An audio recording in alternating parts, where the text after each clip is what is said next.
வணக்கம், welcome to Chitra Murali's kitchen. இன்றைக்கி என்ன ரெசிபி பார்க்க போகிறோம் அப்படின்னா, காராமணி பேபிகார்னும் சேர்த்து வந்து ஒரு ரைஸ் பண்ண போகிறோம். காராமணி நான் வந்து காலையிலேயே அதாவது நைட்டே ஊற வச்சு காலையில் நல்லா வேக வச்சு எடுத்து வச்சுட்டேன். இங்கே பாருங்கள், காராமணி ஒரு சின்ன கப்பில் ஒரு கப்பு போட்டு வேக வச்சு எடுத்து வச்சுருக்கேன். பேபிகார்ன் கட் பண்ணி வச்சுருக்கேன். அதே மாதிரி கேரட்டு, வெங்காயம், தக்காளி, இஞ்சி, பூண்டு, புதினா, கொத்தமல்லி எல்லாம் ரெடியாக இருக்குது. இந்த பக்கம் பாத்திரம் வச்சு அதில் எண்ணெயும் விட்டுருக்கேன். அது நல்லா காஞ்செடுத்து நான் வந்து இன்றைக்கி மசால் ஷாஹி பிரியாணி மசால் போட்டு பண்ண போகிறேன். பட்டை கிராம்பெல்லாம் தாளிக்காமல் எண்ணெய் காஞ்செடுத்து வெங்காயம்,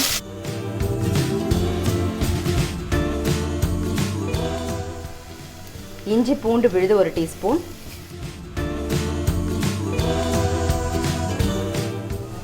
ரெண்டு தக்காளி, மஞ்சப்பொடி கொஞ்சம் சேர்த்துக்கலாம், கொஞ்சம் உப்பு. தக்காளி வெங்காயம் நல்லா வதங்கட்டும். அதுக்குள்ளே இந்த பக்கம் பாருங்கள், 1 கப்பு பாஸ்மதி அரிசி எடுத்துகிட்டு வாஷ் பண்ணிவிட்டு ஒரு 20 நிமிஷம் ஊற வச்சு தண்ணியை நல்லா கொதிக்க விட்டு பாஸ்மதி அரிசியும் போட்டு கொஞ்சம் உப்பு கொஞ்சம் எண்ணெய் விட்டுருக்கேன். நல்லா கொதிச்செடுத்து நல்லா வெந்துடுத்து. ஸோ இதை வடிகட்டி எடுத்து வச்சிடலாம்.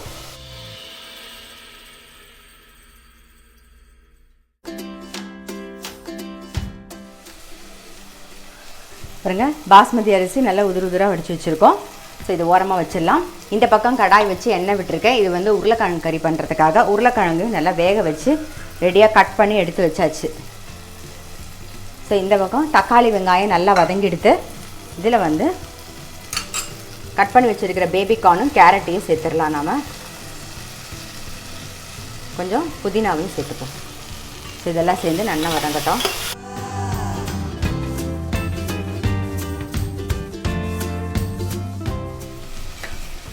ஒரு 2 நிமிஷம் மூடி வச்சுருவோம். அதிலே கேரட்டும் பேபிகார்னும் நல்லா வேகட்டும். எண்ணெய் காஞ்செடுத்து கடுகு, உளுத்தம்பருப்பு, கொஞ்சம் கருவேப்பிலை,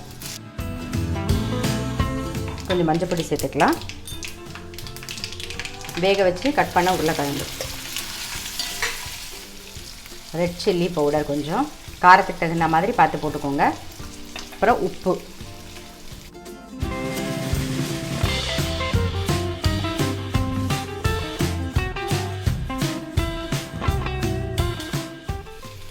அரிசி மாவு கொஞ்சம் போட்டுக்கலாம். நல்லா மிக்ஸ் பண்ணிவிட்டு அப்படியே பரட்டி விட்டுருவோம். நல்லா ரோஸ்ட் ஆகிடும். அப்படியே சிம்லேயே வச்சு விட்டுட்டிங்கன்னு வச்சுக்கோங்க, நல்லா ரோஸ்ட் ஆகிடும். அப்படியே விட்டுருவோம்.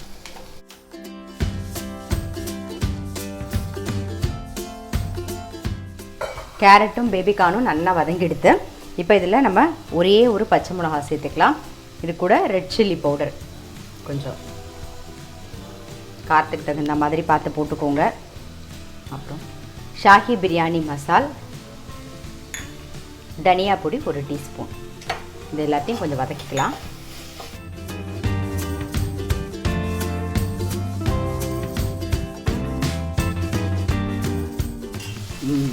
அதாவது ரெட் சில்லி பவுடர், தனியா பொடிலாம் சேர்ந்து கொஞ்சம் நேரம் வதங்கிடுது.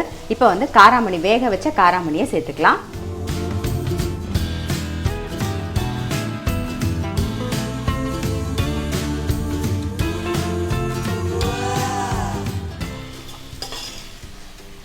காராமணி சேர்த்து ஒரு 2 நிமிஷம் வதக்கியாச்சு. இப்போது நம்ம வேக வச்சுருக்க சாதத்தை சேர்த்துடலாம். உடையாமல் கிளறி விடுங்க.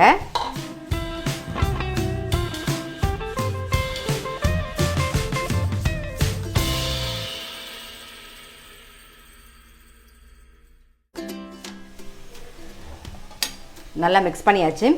மேலாக கொஞ்சம் கொத்தமல்லியும் புதினாவையும் சேர்த்துக்கலாம். இது கூட ஒரே 1 ஸ்பூன் நெய் சேர்த்துக்கலாம்.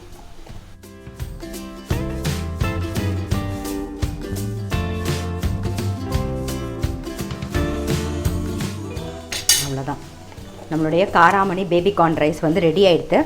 நல்லா ஒரு மிக்ஸ் பண்ணிவிட்டு ஆஃப் பண்ணிடலாம்.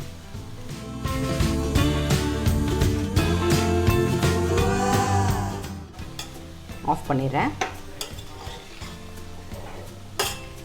மூடி வச்சிடலாம். இந்த பக்கம் உருளைக்கிழங்கு கறியும் நல்லா ரோஸ்ட் ஆகிடுது. பாருங்கள், சூப்பராக ரோஸ்ட் ஆகிடுது. ஸோ அவ்வளோதான், இதுவும் ரெடி ஆகிட்டு ஆஃப் பண்ணிட்டேன்.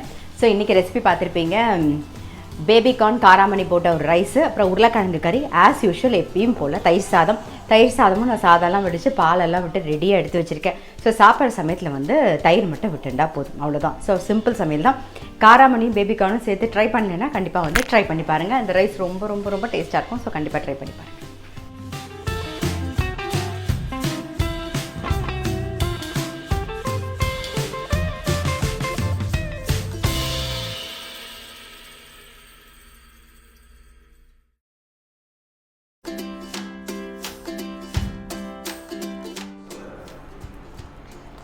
இப்போ வந்து தோசை தான் வாக்க போகிறோம். அதுக்கு வந்து வெங்காய சட்னி தான் அரைக்க போகிறேன். கடாய் வச்சு எண்ணெய் விட்டுருக்கேன், அது காஞ்சின்னு இருக்கு.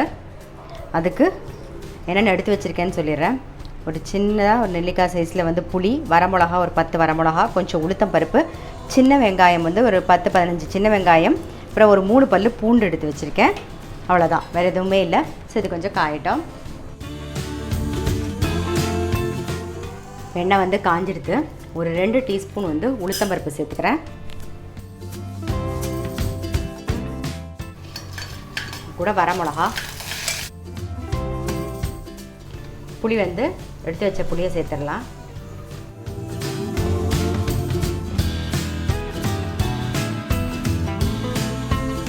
நல்லா வறுபட்டுருது, எடுத்துடலாம்.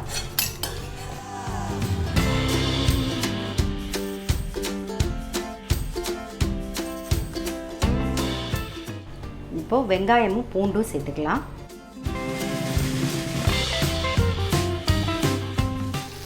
வெங்காயம் வந்து வதங்கிடுது. ஆறினோடனே நம்ம வந்து அரைச்சிக்கலாம். இதை ஆறட்டும்.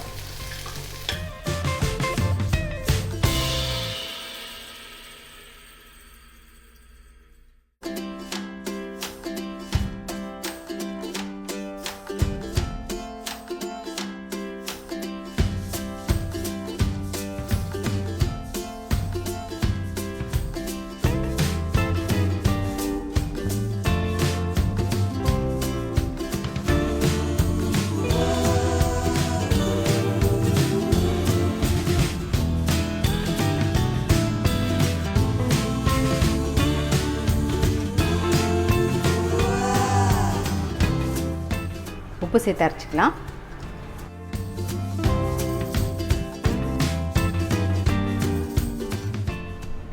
அரைச்சாச்சு. கொஞ்சமாக வெல்லம் சேர்த்துக்கிறேன். அப்புறம் உளுத்தம்பருப்பு வறுத்து வச்சுருந்தோம் இல்லையா, அதை இப்போ சேர்த்துக்கலாம்.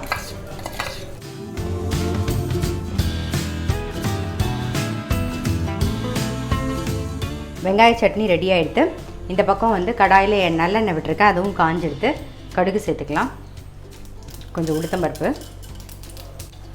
கருவேப்பிலை.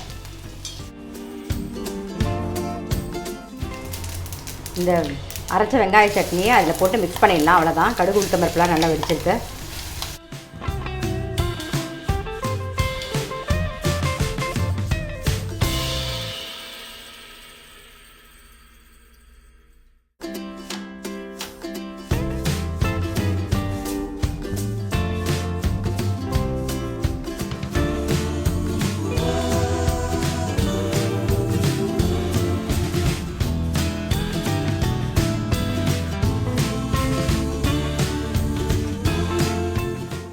நம்மளுடைய தோசையும் வெங்காய சட்னியும் ரெடி.